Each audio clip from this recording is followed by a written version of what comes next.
This took me a whole lot of study and work, but I figured it out. The different denials from Peter, the order of events between Peter's denials and Jesus' interrogation, and where Jesus was at the time, where Peter was at the time, but man, it was difficult.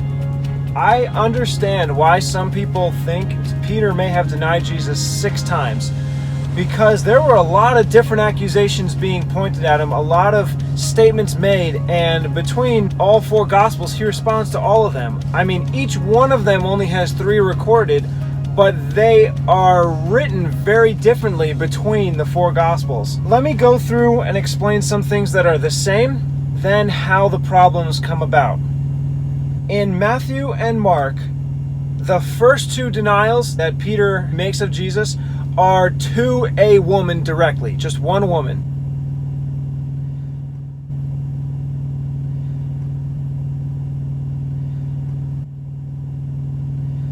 And then still in Matthew and Mark, the 3rd denial is to a group.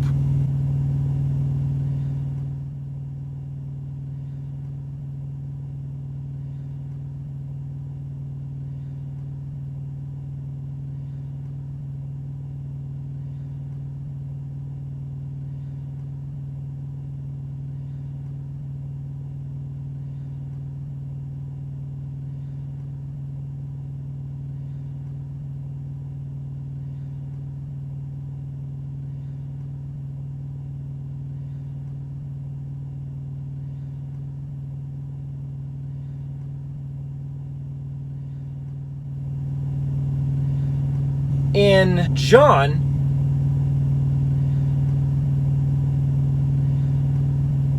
the first denial is directly to a woman, so that works perfectly. The second denial is to a group.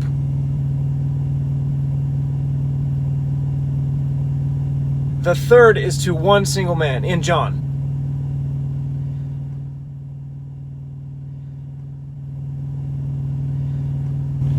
Luke has all 3 of the denials to individuals only, but the first one is to a woman. So all 4 Gospels, the first denial that Peter makes is to a woman. I can fit that together. The third one is much less of a problem than the second. Because Matthew and Mark say it's to a group,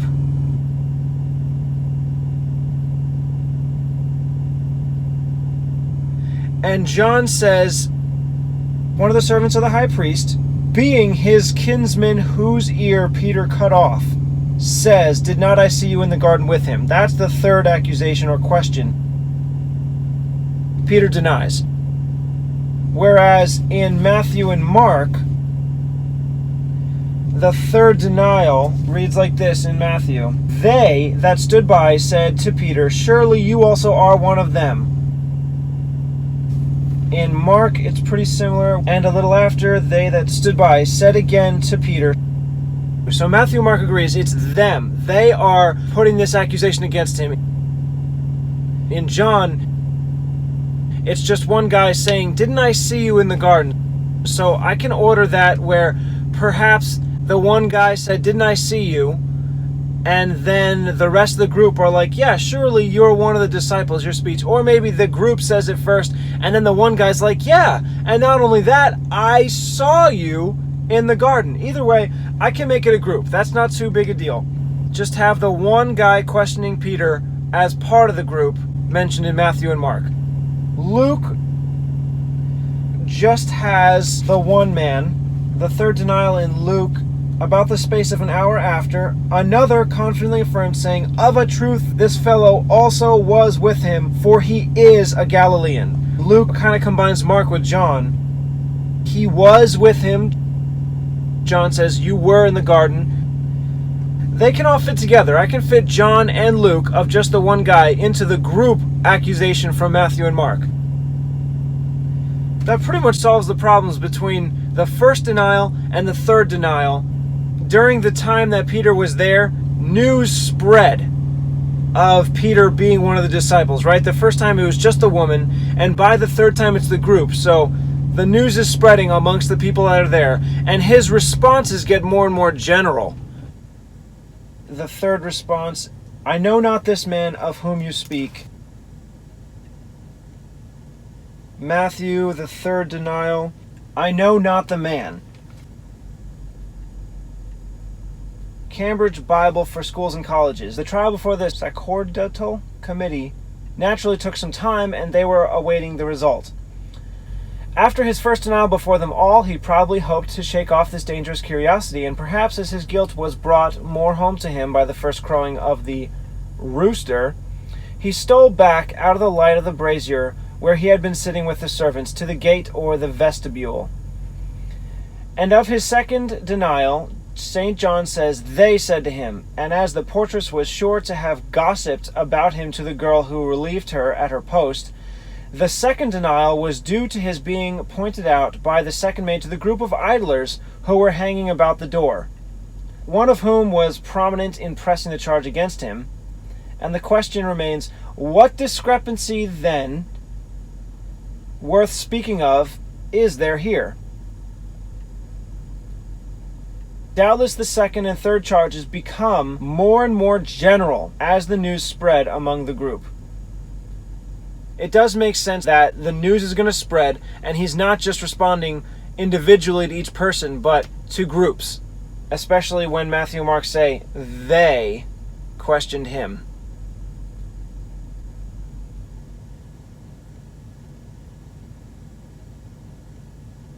That really simplifies how he doesn't have to be responding to every single person individually. No, the timing of one is his first denial, and by the third, it's a group response that he makes, and that's his third denial.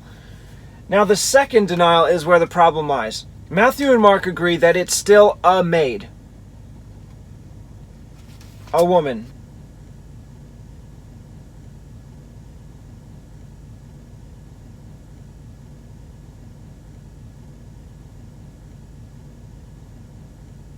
John has that it is a group. And Simon Peter stood and warmed himself, and they said therefore to him, are not you also one of his disciples? He denied it and said, I'm not. John says the second denial is a group, not the third. But I can make the third a group. It's not a problem to have that third response from John part of the group. Luke, however, contrary to Matthew and Mark, where they said it was a woman, contrary to John, where it says it was a group, Luke says it's a man. And after a little while, another saw him and said, you are also one of them. And Peter said, man, I am not.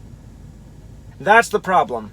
This makes me understand why people think he denied Jesus 6 times, or at least 4 times, right? Because first denial, woman. Third denials can all fit together.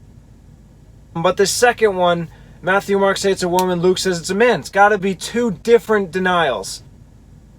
I've already read through Michael Rood's work, so I know his response.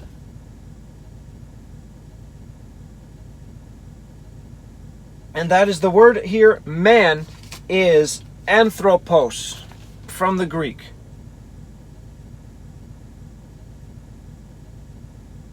Anthropos, which is a non-gendered exclamation. Anthropos, man, also the generic term for mankind, the human race, including women and men. Relates to both genders, male and female. And there is another word for man, and that specifically means male individual. That's aner, or aner, A-N-E-R. There are 2 words in Greek which mean man. Aner, which refers to a male individual of the human race, and anthropos, which is the racial generic term and which has the general idea of mankind. So, it's not aner, it's not specifying that it is a male, just that it is a person. And that's the term used here that Peter uses when he responds this second time. Man, I am not. He's saying, person, I'm not. Fellow, human, I'm not. Now, because this so disagrees with Matthew and Mark, they're saying it was a woman. And here in Luke it just says, another saw him. I'm going to go with Matthew and Mark. But on top of that, I'm going to go with John to say it was a group. The woman came, she made the accusations, and then they said, therefore, to him, "Are you not also one of his disciples?" He denied it and said, "I am not." I'll still have "I am not" from Luke, but I'm just going to drop the "man, I am not." That way it'll agree with Matthew, Mark, and John, and it's just one word left out that isn't even being a man. So that pretty much clears it up between the first, second, and third denials. There's not 6 denials, there's not 5, there's not even 4. It's exactly how it says. There were 3 denials. The woman first, the group second, although I'm going to have the woman coming to him asking the question, and then they respond and add to it. So he's responding to the group secondly. And then third, the group and the kinsman of whom Peter cut off his ear. That'll be the third group that he responds to.